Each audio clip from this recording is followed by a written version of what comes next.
Hello dear friends, subscribers and guests of my channel. In this video I want to show and tell you how to check Instagram version.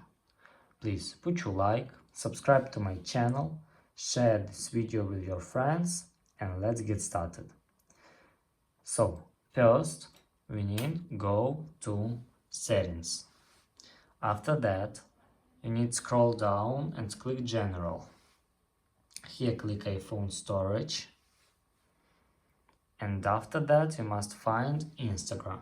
Click here, and as you can see here we can read that we have 323.0.3 version.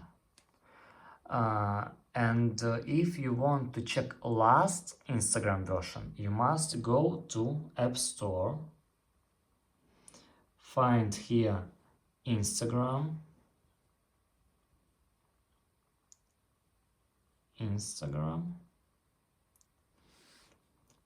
click here and click version history, and here you can read the latest version contains bug fixes and performance improvements. And that's all. If you enjoyed this video and found it helpful, please put your like, subscribe to my channel and share this video with your friends. Bye bye everyone, see you later.